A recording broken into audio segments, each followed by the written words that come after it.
nonse tsogola wa MBC ine dzina langa ndine Chisomo Manda ena mukutimvatu pa MBC Radio 1 wireless number 1 m'Malawi muno tili kuno ku St Peter's Cathedral ku Chimaliro kuno ku Mzuzu pamenetu chamukomera mtsogoleri wa dziko lino kuti mu tsiku la lero akhaletu akupemphera mtchalichi chimenechi mwina kungofotokoza pang'ono za tchalichi chimenechi cha St Peter's Cathedral ndi likulu la mpingo wa Katolika makamakatu mu diocese imene ya Mzuzu komanso cathedral ndekuti ndi tchalichi chimenetu pamakhalapo bishop wa mpingo umene wa Katolika ndipo cathedral ndi mpandotu umene wa bishop umene umabweretsa dzina loti cathedral mpando umene umapezeka mkati mwa tchalichi chimenechi koma chifukwa cha malo kuno bishop ito amakhala kwa makamaka ku mchenga utuwa kumenetu anthu okhala kuno ku Mzuzu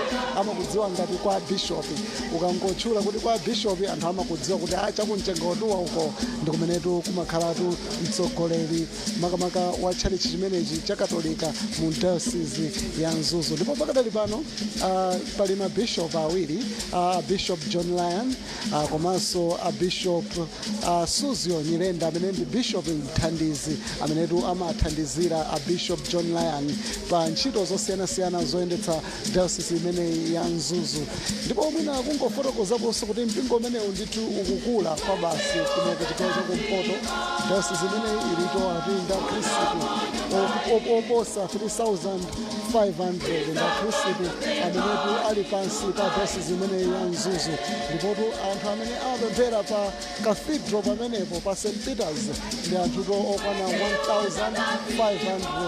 ndamenetu amapemphera ndipo pamalo tchalichi chimenechi kumakhalatu misa zitatu la mulungu lililonse ngati moni mmawaku misa yamba imakhalatu ya 6 koloko imenetu ndi misa ya chizungu imakhala misa ya chingerezi ndipo kumadzalo soyena pamenepo ana kumakhala misa ya nyakuno ndiponso pali misa imenetu apemphera nawo mtsogoleri wa dziko lino ndi misa imene imachitika chiyankhulo cha chitumbuka kuzindikira kuti anthu ambiri muno ku Mzuzu amayankhulatu chiyankhulo chimenechi cha chitumbuka kapena kumva ndetu pamakhalanso misa imeneyi ya chitumbuka pakadali pano chithunzi mwanumo galimoto zimene zimayimula mtsogoleri wa dziko lino zafikatu pa tchalichi pano lifatu misa imeneyi imayambatu 10 koloko nde iyayi ndikaona nthawi kwangotsala 10 minutes zimenetu zikusonyeza kuti mtsogoleri wa dziko lino wayigwira ndithu nthawi akuluakulu samaphonya nthawi imene tikuoneramo apa ndili ndi mmodzi mwa akhristu pano pa St Peter's Cathedral iwo warunda Charles Maloya makamaka amaloya ndikulandireni maona izokoma mbiri tikuona kuti mtsogoleri wa dziko lino akufika pamalo pano mwina kungofotokozapo mwachibva bwanji ngati mpingo kuti mu tsiku la lero mukhale ndi mtsogoleri wa dziko lino mu ntchalichi chimenechi ya ife ngati akhristu apa St Peter's tili osangalala kwambiri kuti pa tsiku la lero tipemphera limodzi ndi mtsogoleri wa dziko lino President Chakwera ndipo akhristu ali osangalala kwambiri chifukwa kukhala koyamba president amene wawa chilowere pa udindo umenewu kuti azapemphere nafe kungofotokozapo mwambo wa misa ukhale otani mu tsiku la lero mwambo wa misa ukhala momwe umachitikira nthawi zonse momwe timapangira ife akatolika lerolo tiliso ndi mwayi kuti tili ndi bishop wathu Bishop Nyirenda akhala nafe tikupemphera nawo komabe mwambo uyenda momwe umayendera nthawi zonse mawu awerengedwa ndipo alalikira pakhala mapempheronso a mwambo wa Ukaristiya komano mwina wake lerolo paliso program ina imene ili special imene tikuti tili ndi Golden Sunday imene iyo ngati ifeyo mpingo wapano pa St Peter's Parish tili ndi ma outstation tatu mbalimu so tili ndi outstation imodzi imene tifuna tithandize kuti silize chalichi chawo amayi ndi abambo chimenetu chikuchitika pakadali pano nchakuti mtsogolo dziko lino watsikatu galimoto ndipotu akupatsidwa moni ndi akuluakulu ena amenetu afika pamalo pano kuphatikizapo to bishop mthandizi wa tchalitchi chimenechi cha Catholic makamaka Mzuzu Diocese kuno ku Mzuzu Bishop Suzo Nyirenda komanso palipo bambo fumu amenetu bambo kapena kuti wasembe amenetu amayang'anira tchalitchi chimenechi iwowa ndi Andrew Chunda amenetu ndithu akhalenso akutsogolera mwambo umenewu. Tsopano pakadali pano pamene akulowa mtsogolo dziko lino mungomvera nyimbo pang'ono.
MBC Radio 1 tilito ku St. Peter's Cathedral kunotu ku Mzuzu pamene tsiku la lero ndithu tchalitchi chimenechi chadala pamenetu ndithu mtsogolo dziko lino akhaletu akupemphera nawo misa imene ya 10 koloko imenetu ndi misa imachitika mchiyankhulo cha chitumbuka.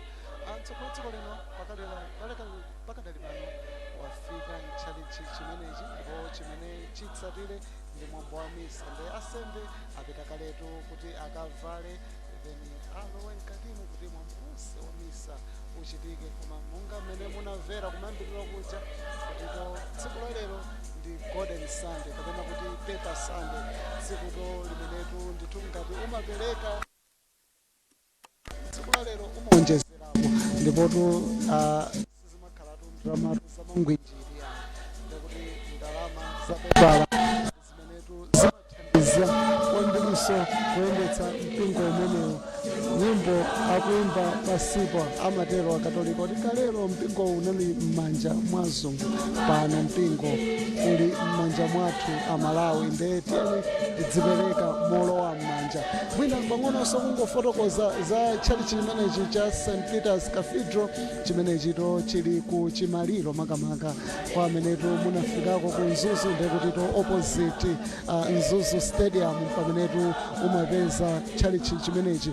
Kupatulapo chayandikana ndi madera monga mzira wa Ingwe, tikamati Ingwe ndekutito ndi Kambuku mzira njira ndekuti kalero kumayendatu Kambuku nde amangoti kuja kumayenda Kambuku kunkonatu timakutchula kuti kumzira wa Ingwe. Ndi chizulu chimenechi kapena kuti chingoni. Tilinso ndi madera monga Lower Chasefu kapena Upper Chasefu kuchasefu kumenetu tchalitchi chimenechi ndi maneighbors ndi tchalitchi chimenechi. Kupatulapo madera monga Kaning'ina ndi kufupiso ndi kumene kuli tchalitchi chimenecho. Chiputula kenakotu tili ndi maloso ngati Zolozolo ndi kufupi ndi tchalitchi chimenechi cha St. Peter's Cathedral. Chalichi chimenechi pasi pake pali machalichi ena 6 kungocholapo pali St. Pius, St. James, St. Martin's, St. Joseph Nkasa komanso Holy Cross. Machalichi amenewa akhristu onse akaphatikiza ndikuti amakwana akhristu 3,500 akhristu amenetu azungulira chalichi chimenechi cha Katolika. Ndipo kupatulapo chalichichi akhristu amene amapempheramo akuti ndokwana 1,600 ndikuti munja mafotokozera munja kuti amakhala ndi misa kapena kuti mapemphero atatu pa sabata Sunday, ndikuti misa yamba imakhala yachigerezi imene amapemphera mchingerezi, yachiwiri imakhala misa ya ana, kenako ya 10 koloko ndi misa imene imakhala mchiyankhulo cha chitumbuka. Tsopano mu tsiku la lero mawu akulu kapena uthenga uchokere pa Yohane 6 vesi la 24 mpaka na 35. Malingana ndi dongosolo la chikatolika ndikuti uthenga umakhala kuti wawerengedwa dziko lonse lapansi, sikuti ndikunokoka yawo, zimakhala uniform pa Chingerezi timapeza zimakhala zonse zimene zayendera pa dziko lonse lapansi, kana ndi ku Italy, kana ndi ku Tanzania, kana ndi ku Mozambique, zonse zimenda chimodzimodzi dongosolo la kapempheredwe. Ndipo mawu oyamba achokeretu pa Exodus 16 ndime ya 2 mpaka na 4 kudzadumba kupita ku ndime ya 12 mpaka na 24. Ndipo mawu achiwiri amene awerengedwe mkachisimuno achokeso pa Aefeso 4 mpaka napo makamaka ya Efeso 4 ndime 17, 20 mpaka na kukafika ku 24. Nde kwa amene ndithu tikupempherera limodzi ndithu mabaibulo akhale pafupi chifukwa umenewu ukhale ndithu mwambo wa mapemphero.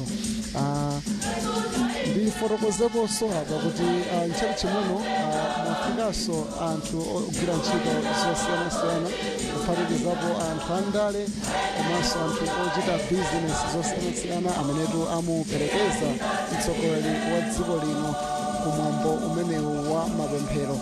Atsogoleri dziko lino anafika ndithu wakhala kuno makamaka ku chigawo chakumpoto kwa Sabata kugwiratu ntchito zosiyanasiyana, moti dzuloli analito kumwambo uja wa ngoni wa mthetho kumenetu kunafika anthu amaiko osiyanasiyana kuphatikizapotu azathu aku dziko la South Africa angoni pa dziko limenelo anadzafungatiranso angoni akumzimba kumwambo umenewu wa mthetho. Tinali komweko tinakuonetsani monga muja munaona unali mwambo wapamwamba, mwambo wopatsa chidwi. Chifukwa chaka chino zinakoma kwa basi chifukwa cha zathu aku South Africa kunabwera Queen mkazi wa King Zwelithini wa fuko la Zulu mdziko limeneli la South Africa, ndi mfumu yaikulu kwa basi mdziko la South Africa.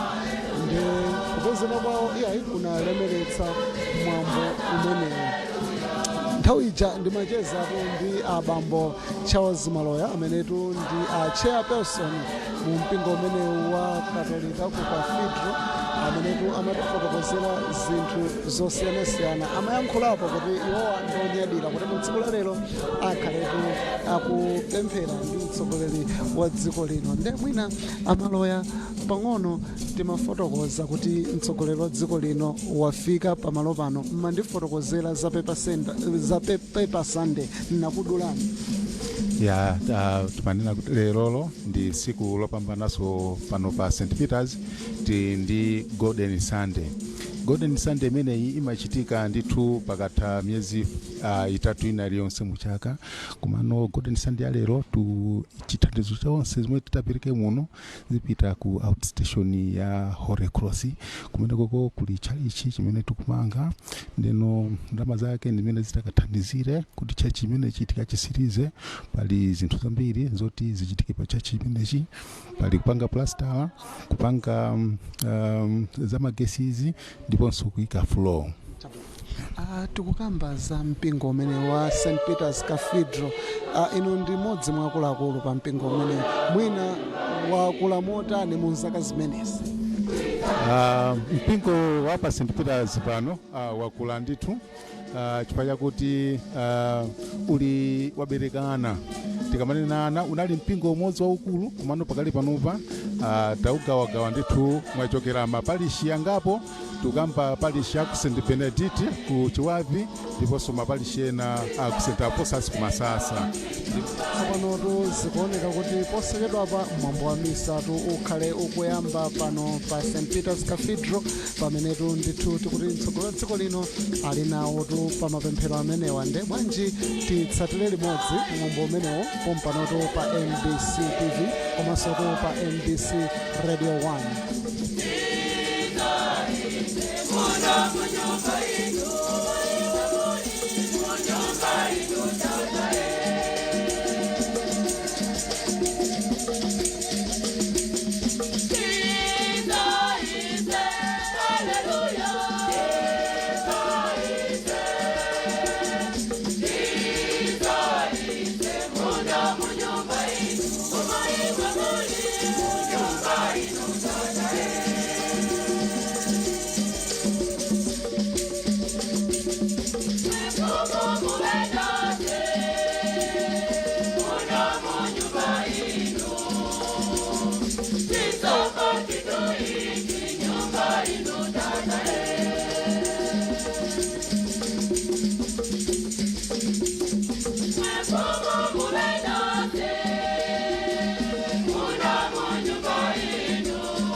Sono nizomelezgani niwapokele wa president wa chalo ichi adada Chakwera kweneso amama wa fuko litu amama Monica Chakwera kweneso wose awo wenda nao kuza kuchisopo cha mhauno mwapadela delaso niwapokele a Bishop Nyirenda Auxiliary Bishop ndipo nimpemphena Bishop mutilongozwe musembe ya misa hii.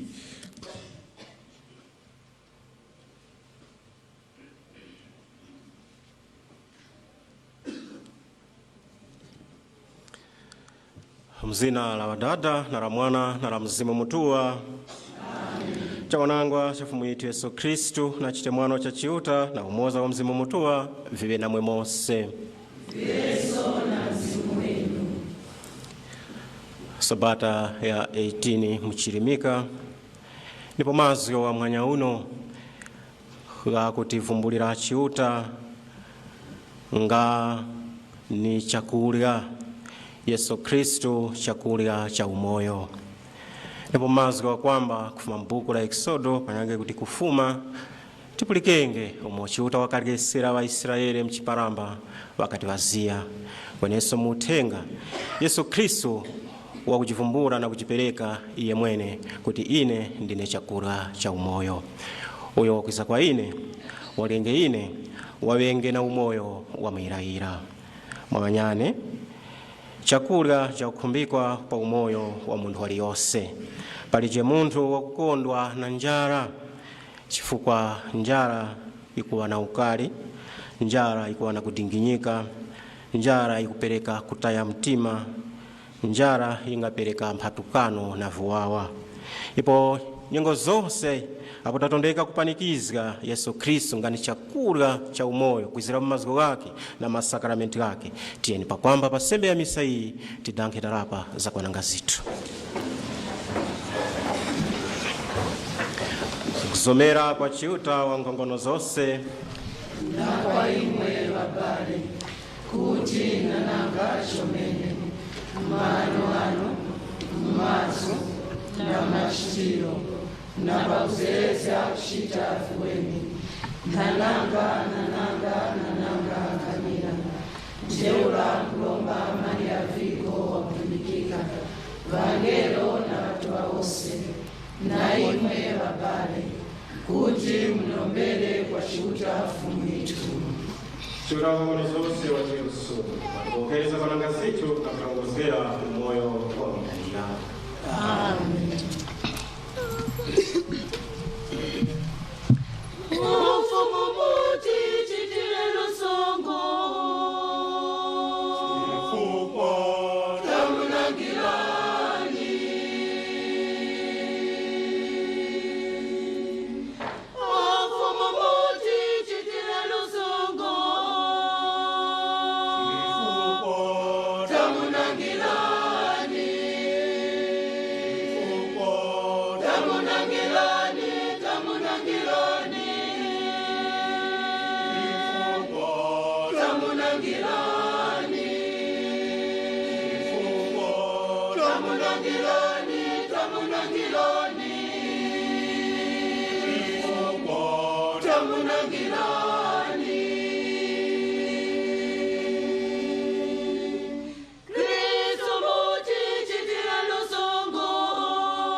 Sumu ya ushindani namba 200.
Tirombe.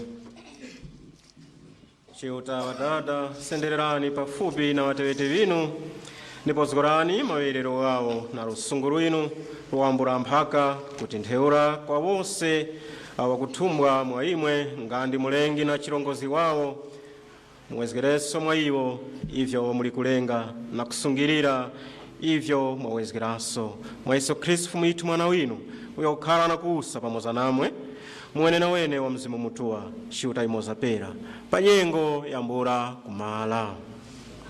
Amen.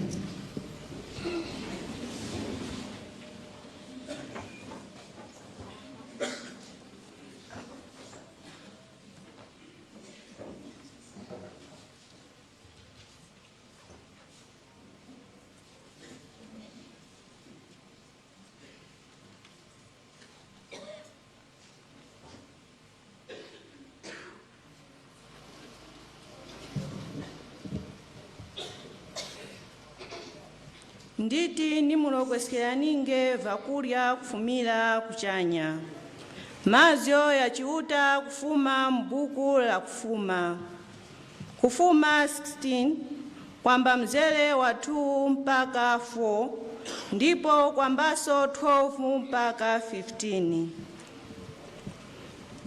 Mpingo wose wa Israeli ukasinginikira Mozesi na Amoni mapopa ukati kwa iwo mbanyi tikafilanga muoko la kukhala fumu muchalo cha Ejipito. Apo tikakhalanga na kuzingilizga viwiya vya nyama. Apo tikaryanga vibama na kukhuta chomene. Pakuti mwiza nase muno mapopa, kuti mukome waka mpingo wose uwu na njala. Penepapo fumu ikati kwa Mozesi, wona, nditi nimulokwesekeraninge vakulya vaufumira kuchanya. Vantu vamfumenge kuya kayola chakulya cha zuwa na zuwa. Mwakuti niva yezge usange vakwenda malango yane panji chala.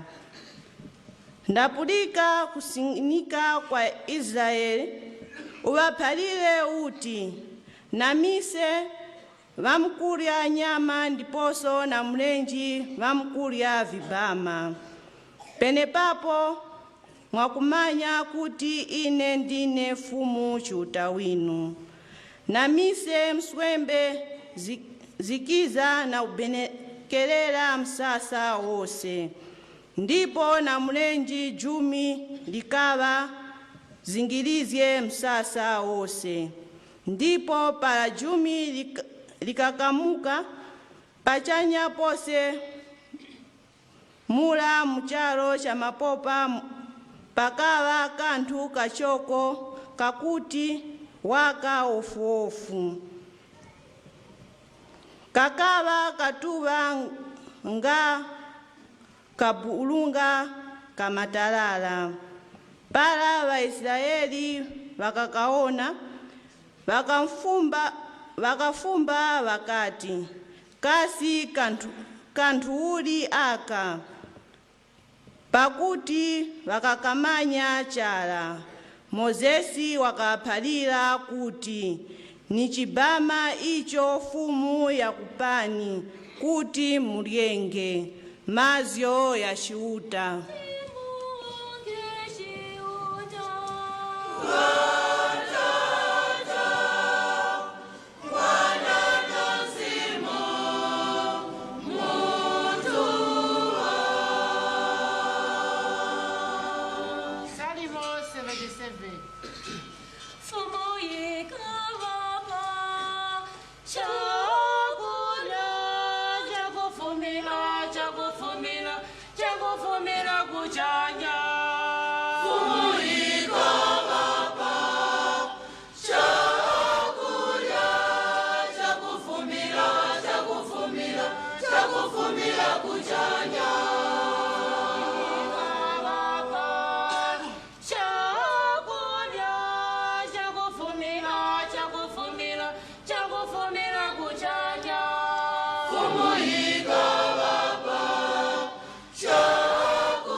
vikwenera kuvala unthu upsa uwo chiuta wali kulenga mu chikozo chake. Mazo achiuta kufuma mkalata wa Paulo mpostoli kwa Efeso. Pa Efeso mutu 4 kuyamba mzere wa 17 20 kulegeza 24.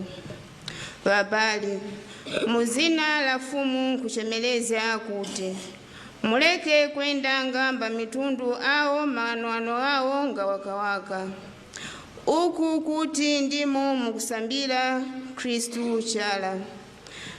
Nati mukupulika vya iyo ndipo mukasambizika uneneso uwo uli mwa Yesu.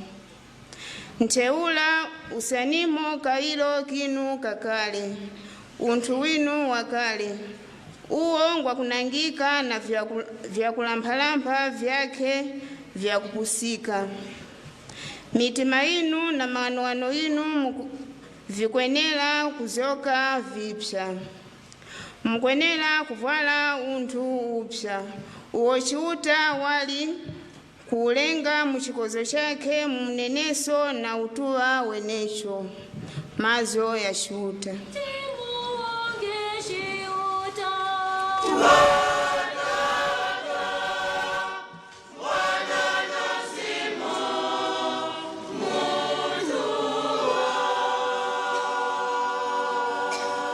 Sumu namba 214.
Uyo wakwisa kwa ine kuti wavenge na njala chala.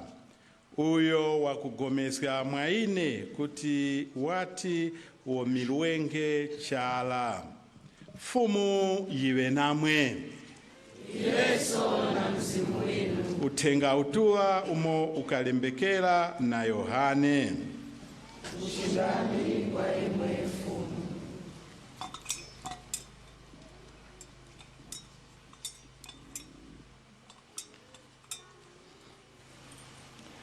Yohane chapter 6 verse 24 kufikira 35. Vantu wakati waona kuti Yesu palije nanga ni wasambiri wake, iwo wene wakanjira mungalawa na kuluta ku Kapernaum kuya kampenja Yesu. Pala wakati wamsanga Yesu kusiligali nyake la nyanja, wakamfumba wakati, musambizi mukiza Pauli kuno. Yesu wakawazgola kuti, enyanadi, ngumnenerani kuti mukunipenja chifukwa chakuti mukaona vimanyikwiro chala, kwene chifukwa mukalya vibama na kukhuta.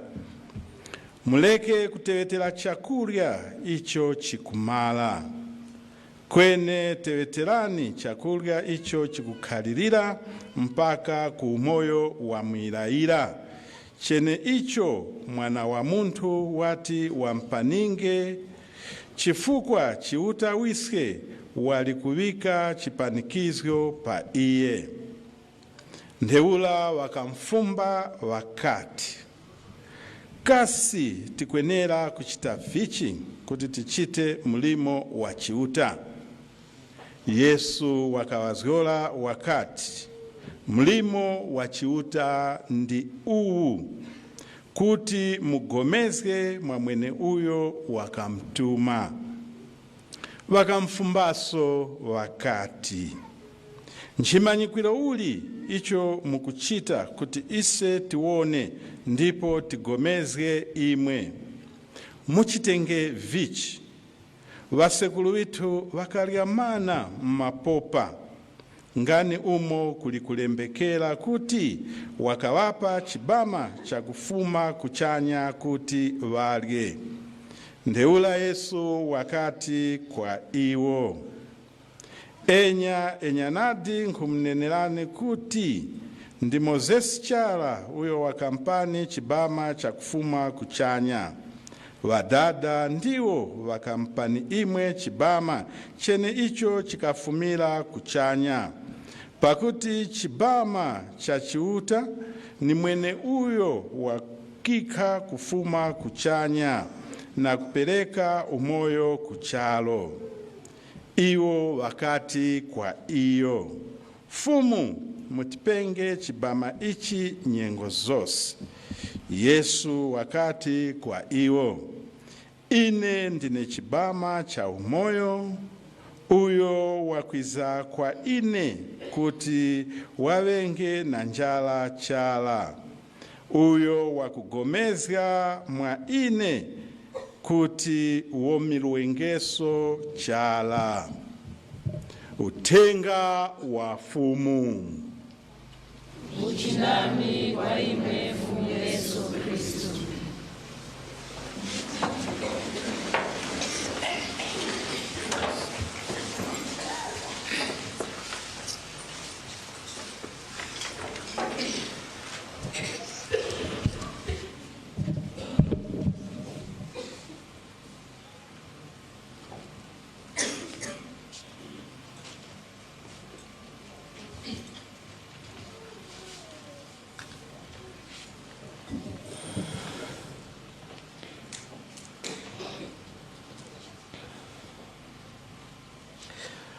mazyo kwamba awatapulika kufuma mbuku la kufuma panyake kuti Exodus kwenenso mutenga wa Yesu Kristu kukolerana kuchumene ndipo kugona pafundo ikulu ya chakurya. Ndipo ngamwe nangoyoera pa kudanga pala tikumanya kuti para munthu wali na njala wangawa mkali kweneso wakudinginyika payake wakudandaula wakusinginika ndipo wakutaya mtima. Ndicho tikuona mu Waisraeli pa ulendo wawo wakuruta kucharo cha phangano kufuma muza, wakutaya mtima ndipo wakusinginikira Mozesi. Kudinginyika ni chigawa chimoza cha marombo kwa chiuta. Kudinginyika ni rombo likulu ilo mtundu wa wanthu ungapereka kwa chiuta wawo. Nangaulika nandiwaka udinginika uku kukwiza kwa ise tawarongozi. Kukumbuka makura ene, chaka chamara, latanjira waka uepiskopi, mbwenu nyengo ya kupeleka sakramenti la ukhozga kwa mwezi weneura wa August pa 5 paratika kuno kumzuzu. So tumika maparisha nyake ukapeleka sakramenti la ukhozga taruta kuma outstation kunyake mbwenu pakwamba ngapokera karata ya maronje a welcome letter, a welcome to our bishop. So in that welcome letter, karata ya maronje, there were a litany of things. Kuno tukumba parishi, we want a parish here. Kuno tukumba chipatara, we want a hospital here. Kuno tukumba school, we want a school here. Then I was just laughing within myself. Am I the president? But then, vantu wakudinginyika murongozi, wakudinginyikira murongozi uyo wakumuona, wati? That's exactly what happened with the Jews. They complained to God, but they couldn't talk to God directly, but they talked to God through Moses. And they got what they cried for. They were hungry, ndipo wakapokera chakula kuzira mana. Kweneso mutuyuni nyama ila wakasowanga wakapokera. So singiniko wao ukapulikikwa kwa chiuta, ndipo wakapokera chakula in the desert. They were fed and they were satisfied through the complaints that they gave through the leaders. I don't know how Moses felt. Definitely was offended. I know I have given an example of myself receiving a litany of complaints. I cannot talk about the president. I think he receives daily a litany of complaints. But we must realize that these complaints are not addressed to us directly, but are addressed to God himself, who is the provider. Ni chiuta mwene yokupereka vya wanonga vyose. Ipo tose tikwenera kwa vantu wachigomezo mwa chiuta pakupanikiza kuti ndiye the Alpha and the Omega, ndiye provider, ndiye wakupereka vyose. Tingagomezga zero zitupera cha, tingagomezga mahara itupera cha, kwene tigomezgenge urongozi wa yemwene chiuta kuti vantu wapoke ivyo wakusowa, vantu wasange ivyo wakusinginikira. Mulendo wao wakasowa chakula, wakadinginyika chomene na kukumbuka kuuzga chifukwa cha njala. Pa umoyo witu nase tili na njala, ndipo njala hii ingawa njala ya kusowa chakula cha thupi, kweneso njala ya kusowa mtende mitima itu, njala ya kusowa wanangwa wenecho mu ukhaliro witu mvikaya vitu panyake mcharo chitu, njala ya kusowa chitemwano chenecho pakati pitu na umoza, njala ya kuti mphindano izo zikuwapo pakati pitu zimale, njala ya kuti vantu tiwe nadi yumoza, titewetere pamoza, tikhalire pamoza mu mtende wenecho, tikunwekera kuti tiwe pamoza, kweni kugavikana ndiko kuusa mkati mwitu. Hii nayo ni njala, ndipo tikudinginyika nyengo na nyengo. Maguru mabungwe kakuyezga kuti gumanya kusanganthowa za kuzisira mtende pa charo chitu, kweni nipera tichali kulimbalimba, tichali kulimbana, kuguzana mtu waza kupambana mukupenja kwitu tikupanikiza kuti pateka tingasanga yayi vintu viweme ivyo tikunwekera na kusowa. Lekani Augustine Mutua wakuti mitima itu ili wefu kupenja fumu, ndipo ipo mulenge cha mpaka isange fumu. Kudinginyika kwitu kurutilirenge chifukwa tikunwekera kuti tiwe na umoyo weme, kweni tisangenge in perfect in this ordinary lifetime. We will only taste the great things that we are yearning for until we meet God. That's what Augustine says. Ndipo Yesu Kristu wakutisimikizira ichi mwanya uno, uyo wagomezga mwaine kuti womiriwe ngeso chara, wawengeso na njara chara. Waisiraeli wakapokera mana kufuma kwa chiuta muwanangwa, ndipo muutenga tapulika kuti vantu wakurondezga Yesu wakukere chomene chakula icho nchambura kuvunda, nchambura kumara, ndipo kuwavumbulira kuti ine ndine chakula chakupa umoyo. pa umaliro wakuti mfumu mutipe chakudya ichi nyengo zonse. Ngomezga ili ndio likwena kwa rombo litu mwanya uno imwe na ine. Mfumu mutipe chakudya cha umoyo nyengo zonse. Ndipo Yesu Kristo wakuiza kwa ise nyengo zonse mu mazgo gake na masakramenti gake. Wakuiza kwa ise kuti tikwafyane naye. Wakuiza kwa ise kuti wazgole mitima itu iwe yachite mwano chenecho, iwe yakuwika mtende wenecho, iwe yakupereka umoyo wakugokerana yumoza na munyake. Pa umaliro iwe yakupereka umoyo wa ndanda ku muntu waliyose pa kugawana ivyo tikusanga pa zuwa na zuwa. Mwakudumura kasi mwanya uno tikusambira vichi makani aga. Chiuta ngwa rusungu wakutipa mazo gake, icho ni chakudya cha umoyo. Mana gakutivumbulira ichi kuti kakafumira kwa iye mwene chiuta. Kweniso Yesu wativumbulira kuti iye ndiye chakudya cha kupa umoyo. Kachiviri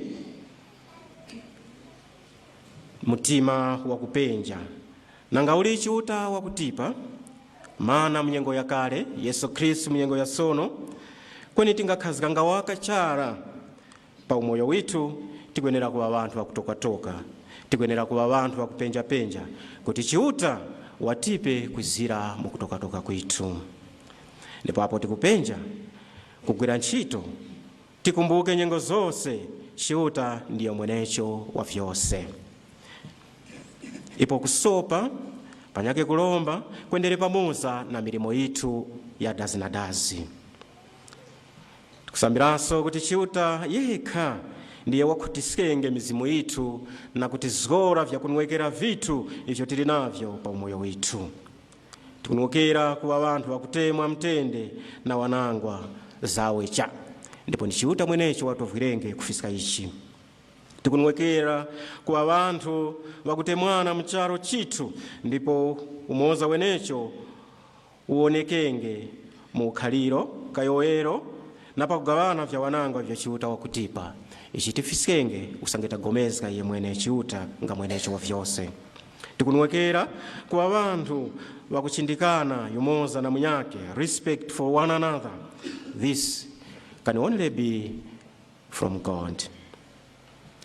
Therefore, today, let us ask God himself to increase our faith, that we always believe in him as a provider, as the giver of the food, and food that does not last. Pale shipulikana chitu.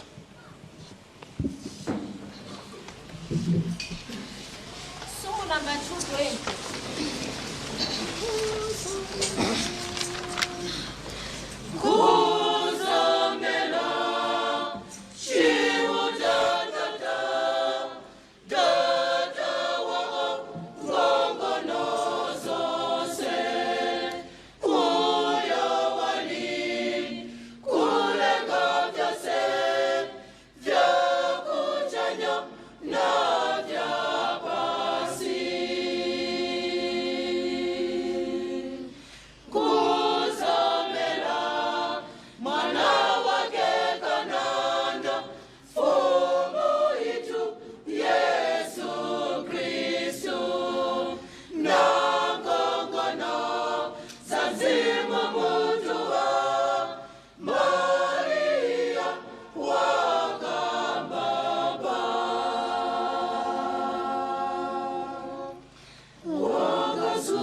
Wakakwele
Babale bakutemweka Yesu wakulesya abo bakupenja chibama cha vinjeru vya kuchanya.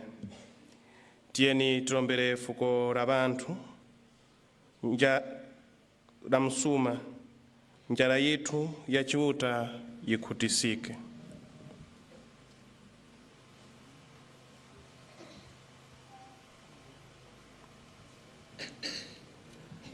Kuti apapa episkopi na wasembe aliyese msikambo wa Kristu na mazyo ya vinjelu na kukubirizika umoyo wa chitemwano wa Wakristu vose.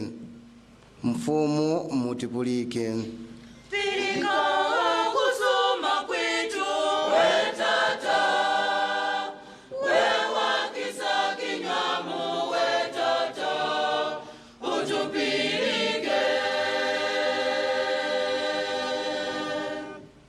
Kuti mlongozi wa chalo wachite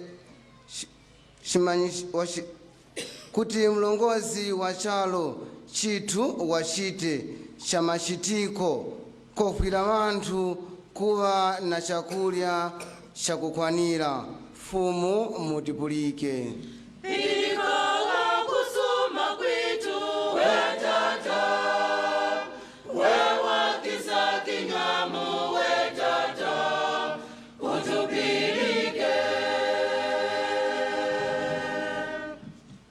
Kuti tonse ise tili na chuma cha mchalo ichi, kweni tili na njala ya chakulya cha mwiraira, tisange zyolo la vya kusolerwa vitu vya kuyang'ananira na kukuzikira kwa Yesu Kristu chakulya cha umoyo. Fumu mutipulike.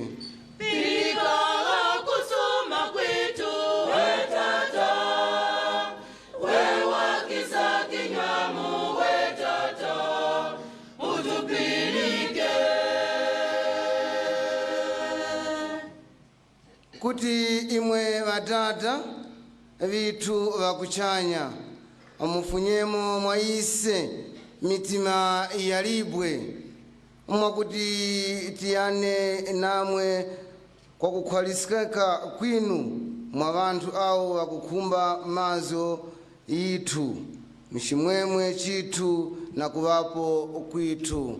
Fumu mutipulike.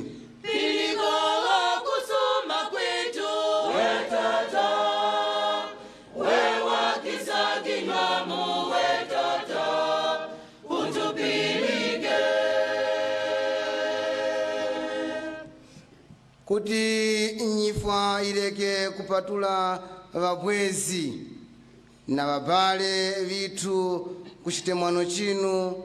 Fumu chiuta icho chikalongoleka mwa Kristu Yesu fumu yitu. Fumu mutipulike.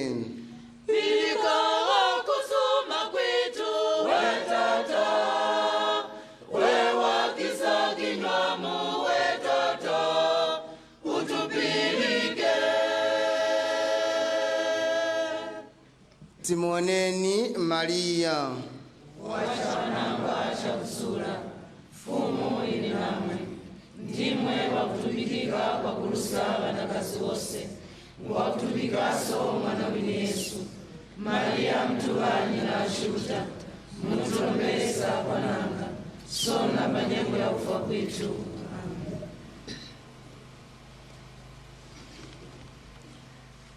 Chuta vatata vitu wa vinjeru vyose ngandumo mukalesera vanthu vinu na mana muchiparamba ntheura pena sono uwo mukutilesa na unenesyo umoyo wa Yesu Kristu. Tinjirikizyani pa ulendo witu na kuzyora va unenesyo kuva mwaise. Tikulomba vyose hivi mwa Kristu fumu yetu. Amen.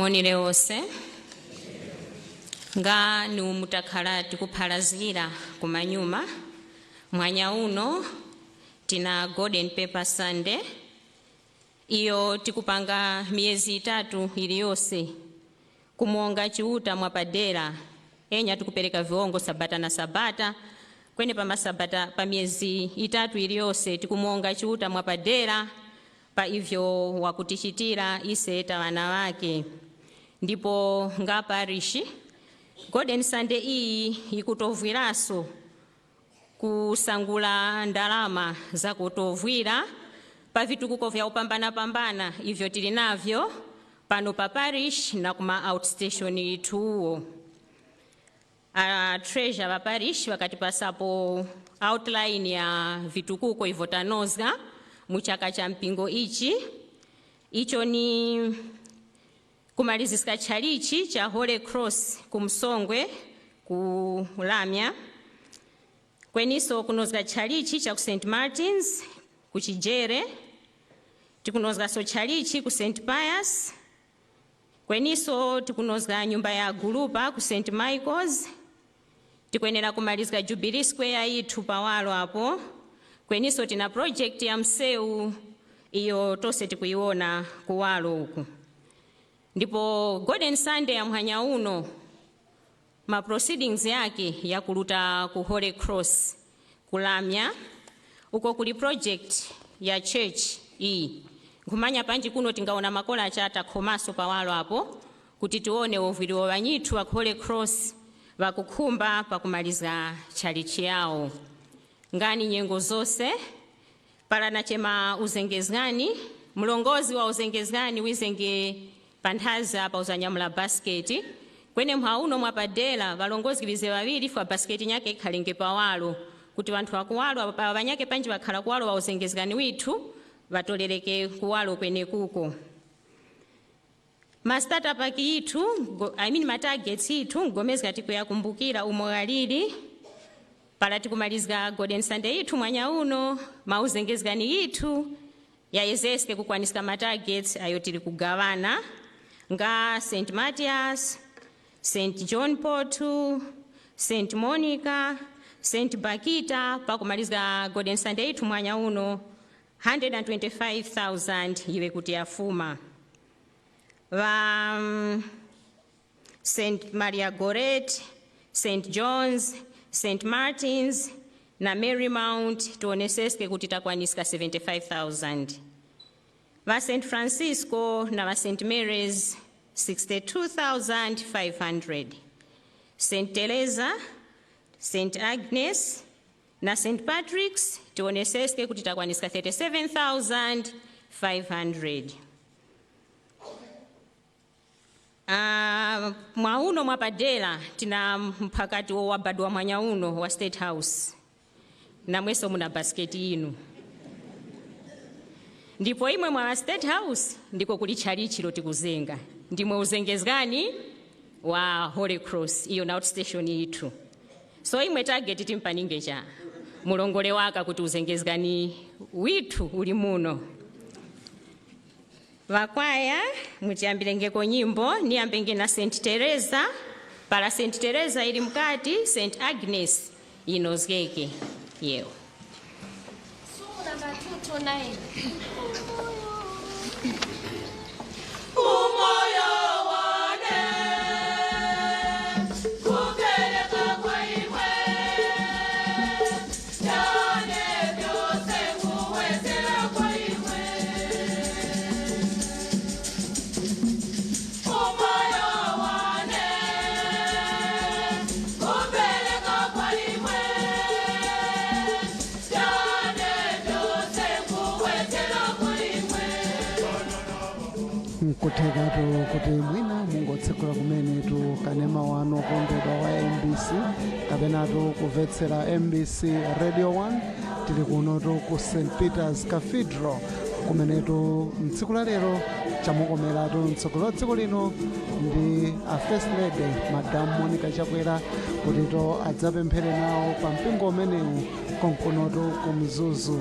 Timafotokoza kuti mpingo umenewu ulito ku Chimaliro dera limodzi to la kuno ku Mzuzu, ndipoto chalichi chimenechi cha St Peter's Cathedral ndi likulu to la mpingo umenewu wa Katolika makamakato mu diocese imeneyi ya Mzuzu. Nde chimenechi chikuchitika pakadali pano kwa zathu amenetu mukumvera MBC Radio 1 ndi chakutito lero ndi Paper Sunday kapena kuti Golden Sunday, Sunday la paderadera limene mpingo wa Katolika imakhala nayo mipingo yosiyanasiyana ya Katolika kungofuna kupereka ndalama osati mwa masiku onse yayi. Ulendo uno ngati umapereka 2000 ku chalichi chambale cha ulendo uno umaponya chochulukirapo chifukwa amayika kuti ndi Sunday lapaderadera monga mmene tinamvera muja kuti to zithero kapena kuti zoponya zambale zipitetu ku Holy Cross kumene ndi ku Songwe.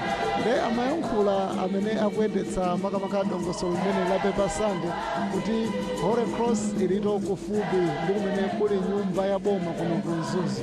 Ndi amanena kuti nanu ku State House iko amene mubwera kuno ku State House tikudziwa kuti chalichi chimene chimangidwe kumeneko. Nde tiona mmene somubonyere nanu zosangalatsatu konkuno ndithu ku St Peter's kumenetu mu tsiku la lero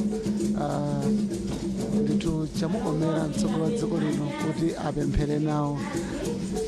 Mwina kungofotokozaponso za mpingo umenewu wa St Peter's Cathedral kapena kuti likulu la chalichi chimene cha Katolika kuno kumpoto, kuti chalichi chimenechi pamapempheratu akhristu osachepera 1500 ndipo pamakhala misa zitatu, misa ya mawa imenetu ndi ya Chingerezi ndipo pamadzabweranso misa ina ya ana, kenako misa ya tanikoloko ndi imeneyi imenetu imakhala mchiyankhulo cha chitumbuka imenetu mtsiku la lero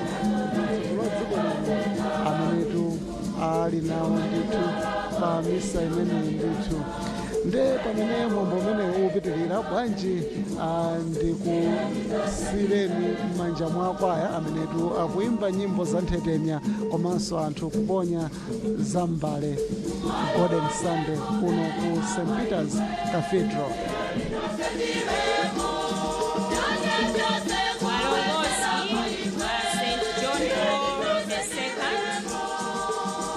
Valongozi va St John Paul II Chizenge apo St Monica ikunozekera.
chifukwa cha kujipereka kwinu.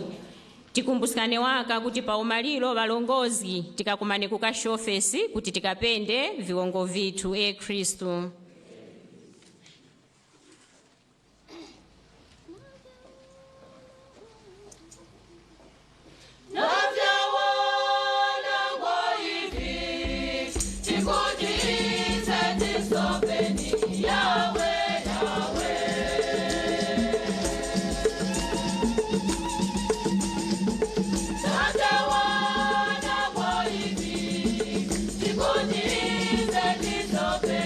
Yeah.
Lombani mwa abale kusembeane na inu pokeleleke na chiuta wa dada wa nkhongono zonse. Enya fumu ipokelele sembe hili maombo inu, kuti zina lake litusike na kuchindikika, mwakuti ovireise na ekelezia wake wose utura. Wadada, mulusunguru wenu tuisikani vya wanangwa hivi, wanawinu wapereka, ndipo pakuzomera vya kupereka vya sembe ya mzimu iyi, mutizolole ise kuwa sembe ya mwirayira kwa imwe. Mwa Yesu Kristu fumu yetu. Amen. Fumu iwe namwe. Iweso na mzimu wenu. Kwezani mitima inu kuchanya. Taikweza kwa fumu. Tikonge fumu chiuta wetu. Wakumbikwa na kuendelea. Enya njakumbikwa na kuendelea nadi ni udindo witu na chikonoso chitu kutijenga zose na posepose tupeleke vuongo kwa imwe fumu adadawatua mwa mwana winu wa kutemweka Yesu Kristu lizigo linu mwa mwene uyo muli kulenga vindu vyose uyo mukamutuma kuti wawe mtasiki na muumbole witu wakachipanga mundu na nkongono za mzimu mutua na kubabiwa mwa virigo pakufisika kumbo linu na kumuombolera ni imwe mtundu utua wakatambazura maoko wake na kusuzika pamphinjika mwakuti wadosole vikondo vya nyifa na kusimikiza vya kuuka kuwakufa ntheura pamoza na wangero na watu wawose tikuparazika uchindami winu apo nalizo limoza tikuchemereza kuti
ndimwe watu wanadi imwe fumu funda ya utuwa wose ntheora tikulomba tuisikani vya wanangwa hivi pakutuma mzimu winu wikenga ndi jumi pa ivyo kuti vitizokere thupi na ndopa za fumu yitu Yesu Kristu.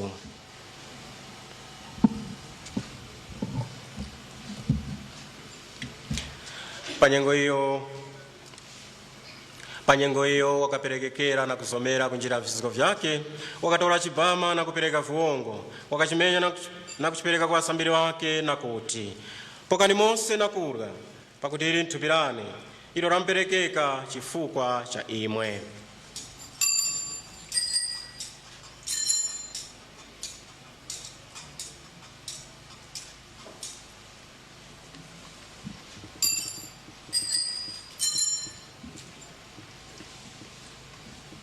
Ntheu lapera wakati warga wakatora nkhombo wakaongaso wakaipereka kwa wasambiri wake nakuti pokani monse na kumwamba pakuti iyi ni nkhombo ya ndopa zane ndopa za pangano lipsa na lamwirayira izo zamtikira imwe na anthu anandi kuti zakwananga zigokereke. Ntheu lani mumichitirenge kuti munikumbukire.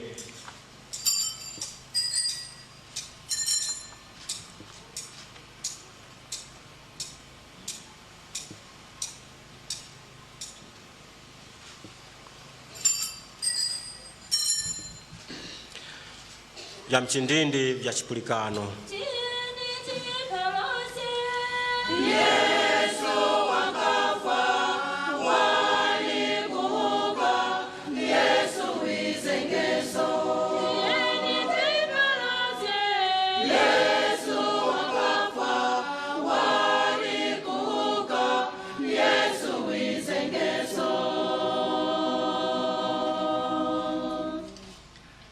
Isa po tikondwerera chikumbuso cha nyifa na kuuka kwake tikupereka kwa imwe mfumu chibama cha umoyo na nkhombo iya chiponoslo kumuungani pakuti zikola kwa wakwenerera kuti tiwe pantha zinu na kumteweterani mwakuchipepura tikulomba kuti pakusangana mthupi na ndopa za Kristu mzimu mutuwa watiunganye pamoza. Kumbukani fumu eklesia wino wakutandazika mchalo chose ndipo mfiske mchitemano cha kufikapo pamoza na Francis Papa wetu John, Bishop wetu Yohane, Bishop Movwili na walongozi wetu wose. Mukumbukeso babale wetu awaripumula na chigomezyo mchibuka cha kuwakufa na wose awarikufa mu lusungu lwinu. Bapokereni muungolo wa chisio chinu. Tabeya mutitire lusungu tose kuti pamoza na Virigo Maria wakutumbikika nina wachiuta na Yosefu wakutumbikika mswanu wake pamozaso na apostoli wakutumbikika na watu wawose wakamkondesa nimwe pano pasi muwiro na muwiro na seso tiwakwenerera kwa hariri wamwe wa mwiraira na kuyaka mtumbikani na kumchindikani mwa mwana winu Yesu Kristo.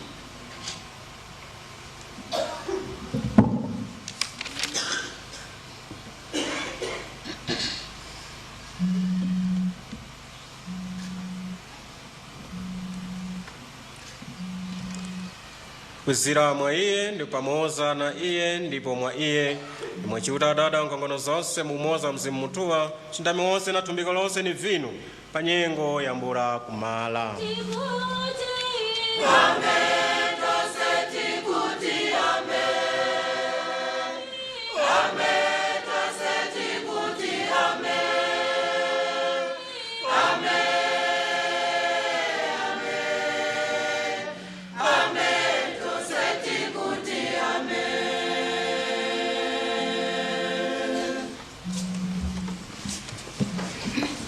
Mponosi wali kuterangulira ndipo pakurondezeka visambiziko vya chiuta na chikanga tikulomba kuti wadada witu muli kuchanya sinalino litumbikike ufumu winu wize kukumba kwinu ushike pano basi umo ushikila kuchanya mutipe selero chakula chisharero mutikokerese zapananga zitu umulaso wakokera Barabisho, mungatongo zanga isemkwezeka kwenu chase uweli.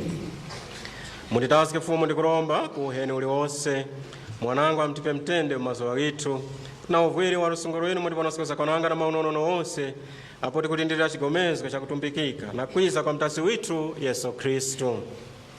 Pakuti ufumu ngongono na ushindani ni vinu sono na panyengo ya kula kumara. Fumu Yesu Kristo ima mkawaphalira apostoli winu kuti mtende kumulekerani mtende wane nkumpani muleke kulawiska za kwananga zitu kwani chipulikano cha ekelezia winu ipo mwanangu mupe mtende na umoza kwa kuyana na kumbo linu imo mkukhala na kuusa panyengo ya mbura kumala. Amen. Mtende wa fumu uwe namwe nyengo zose uwezo na mzimu winu.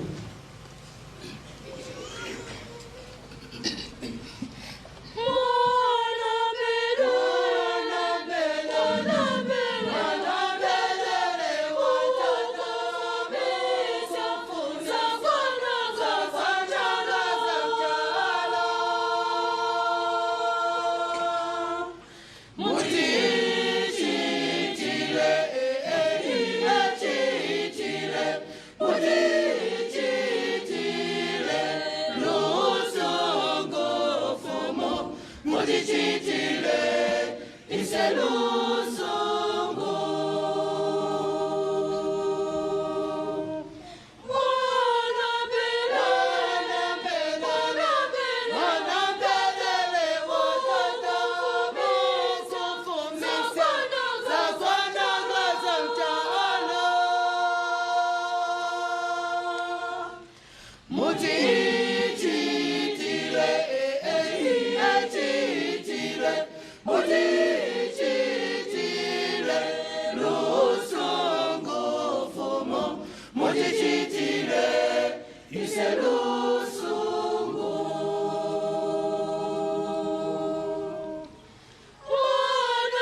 aonani mwanamberere wa chiuta, aonani uyo wakufumisikaza kwa nanga za mcharo, mbamwayo wakuchemekera kuchiphikiro cha mwanamberere.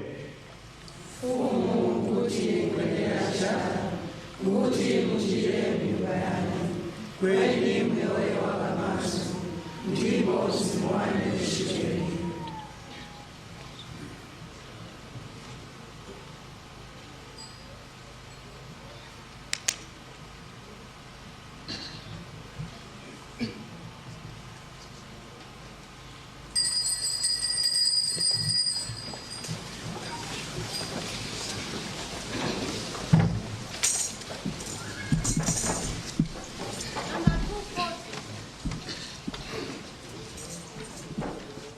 Tafika pa chigawa cha kupokera fumu Yesu mwa ukumbusikana waka wakwenera kupokera ndise vakatolika ise tanozgeka panji kulita vanyake kuwalo uko vasembe vatisangenge chakwene kuko tileke kunjira dankha muno mkati yeo.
Aku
Kuongera namba 269.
wake